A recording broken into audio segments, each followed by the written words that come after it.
guys, let's jump into another deep dive. You guys wanted us to unpack this whole thing with covert contracts in marriage. Yeah. And, how that ties into the red pill and all that stuff. Yeah. And we thought, what better way to do that than to take a look at this book, Beyond Feminism, Restoring Balance in Institutions, by Conrad Riker. Oh, yeah. This is going to be a good one. So, I'm excited for this one. yeah, me too. This book is pretty intense. It is. Yeah. It covers a lot of ground. Yeah, it's going to give us a lot to talk about in this deep dive. So Riker, he really goes deep into like the history of feminism. And, Yeah, he lays it all out. Yeah. Like from the very beginning with first wave feminism and like the suffragettes and all that. And, he goes through all the ways and like he even talks about like intersectionality and all that stuff. Yeah, he doesn't pull any punches. He kind of goes there. He goes there. Which I appreciate. Yeah. But I'm kind of curious, like, what was your take on, like, how all that, like, historical stuff connects to, like, what guys are dealing with today? Like, how does that actually, like, play out in the real world? Well, okay, so like one thing that really struck me was how Riker talks about this shift in feminism. Okay. Like how, the early feminists were fighting for like basic rights, like the right to vote and own property and stuff. The essentials. Yeah, exactly. Like stuff that like obviously like needed to happen. Yeah. But he's saying that like over time the movement's focus kind of changed. Yeah. And like especially with the rise of like academic feminism. Yeah.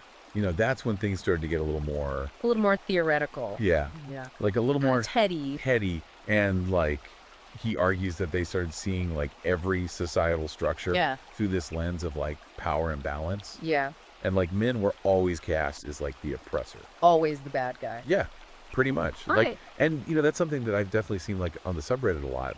Like this idea that all men are like inherently privileged just because they're men. Right, and that's the end of the story. Yeah. And it's like that there's no nuance there. No, it's just like men are born on third base. Yeah. And they just like automatically have all these advantages. And it's like, I don't know if that's always the case. I don't know either. It seems a little poorly simplistic. Yeah.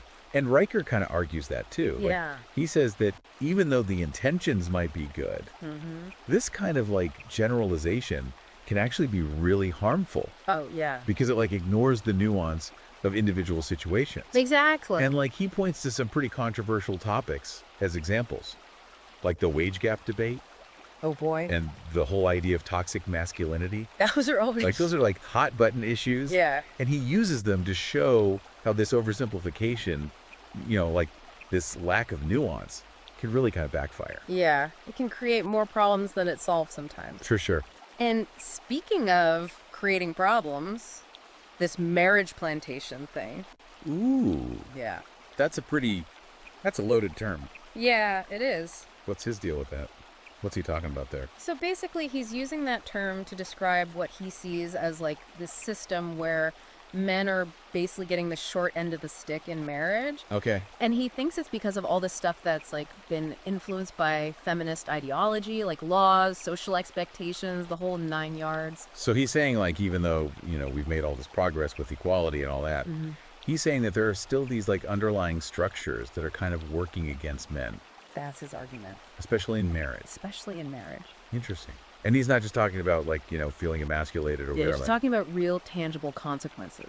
Like what? Like financial ruin, for example. Oh. He specifically calls out no-fault divorce laws as like a prime example of how this stuff plays out. Okay, I can see where he's going with that. I know a lot of guys who feel like those laws basically give women all the power in a divorce. Yeah, and he would agree with that. Like they could just initiate a divorce without having to prove any fault. Right. And the guy's left holding the bag. Pretty much. Wow. Okay, so that's a pretty bleak outlook on marriage. It's not all sunshine and roses in Riker's world. No, not really. Yeah. But I mean, does he have any solutions?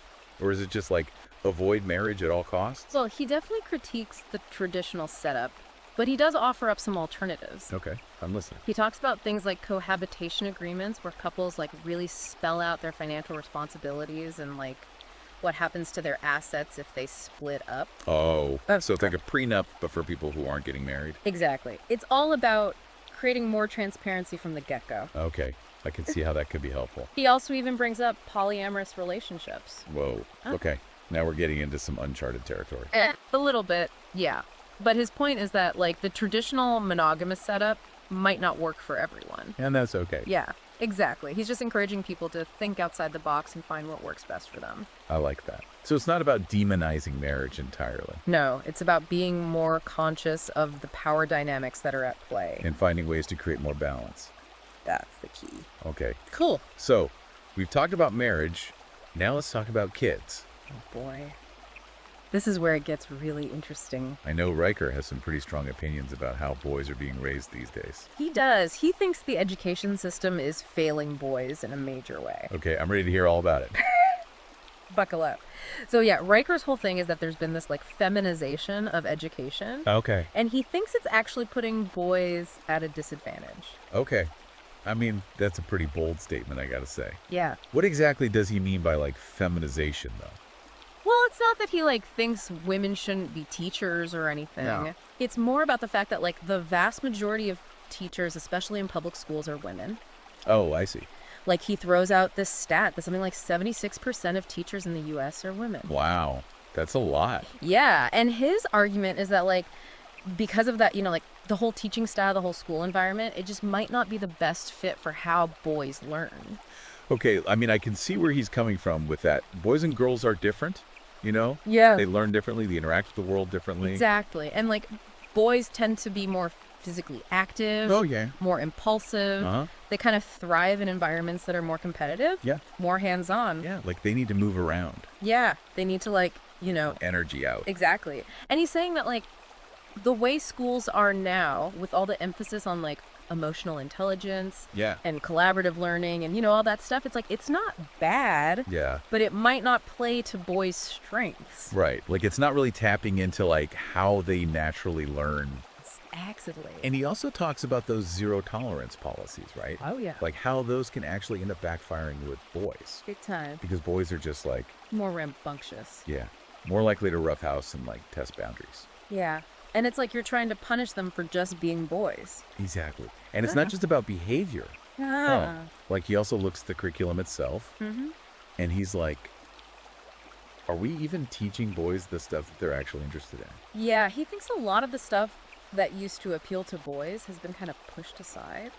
Like what?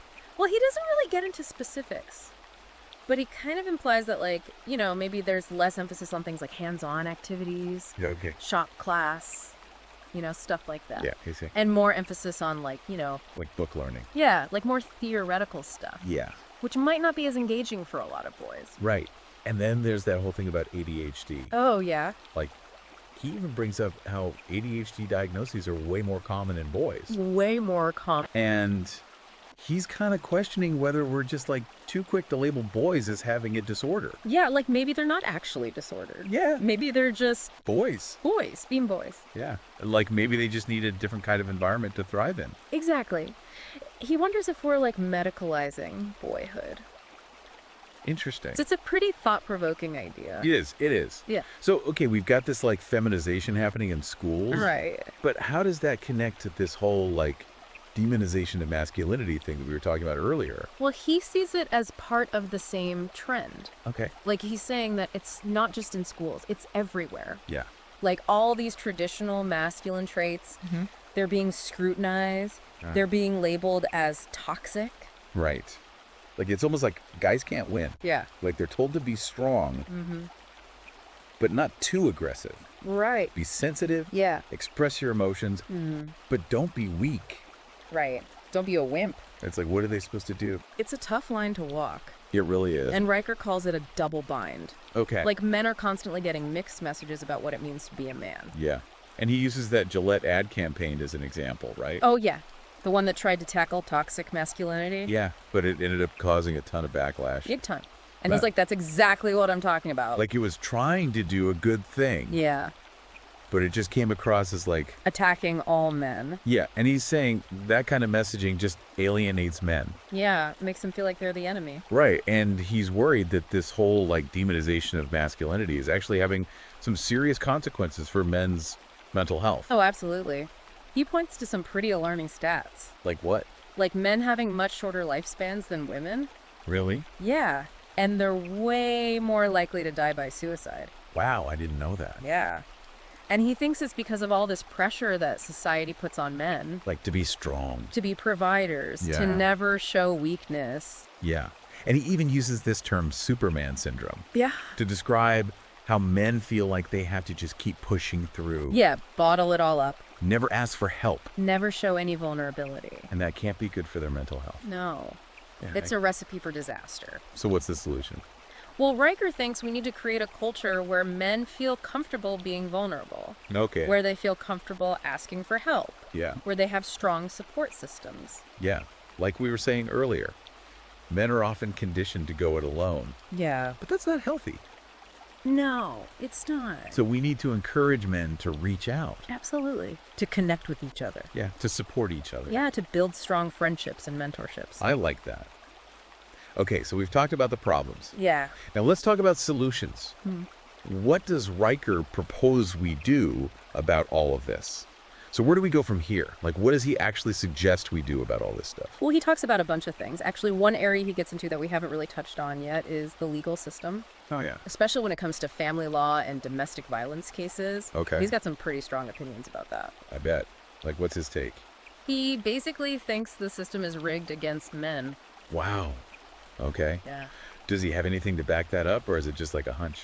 Oh, no, he's got plenty of evidence. Okay. He throws out a lot of statistics and anecdotes Yeah. that suggest that men are basically assumed guilty until proven innocent. Yikes. Especially in divorce cases. Yeah, divorce, custody, disputes, allegations of domestic violence, you name it. Yeah. I've heard some pretty crazy stories on the subreddit about guys getting totally screwed over in those situations. Oh, yeah. It happens all the time. And he even brings up this concept of paternity fraud. Oh, yeah. That's a tough one. Yeah, where a guy is forced to pay child support for a kid that isn't even his biologically. That's messed up. It is, and he sees it as a major injustice. Yeah, I can see why. And he's also really critical of how domestic violence cases are handled. Okay. He says that men are often denied due process. And they face really harsh penalties, even in situations where they might have been acting in self-defense. Wow. So it's like he's saying that the legal system kind of reinforces that whole marriage plantation idea. Exactly. Like, it's just another way that men are getting trapped. Yeah, and he's not a fan of no-fault divorce laws either. No, not at all. He thinks they've made it way too easy for women to initiate divorce and get a favorable settlement, Yeah. often at the expense of the man's well-being. It's a pretty bleak picture. It can be, Yeah. but he does offer some hope. Okay, good. Because I was starting to get a little depressed. Yeah. No, he doesn't just leave it at that. Okay. He actually provides some advice for how men can navigate this landscape. Okay. Give me the good stuff. Well, first and foremost, he says be aware. Okay. Like, educate yourself about your legal rights. Be cautious about getting married Well, without a really clear understanding of the potential consequences. yep.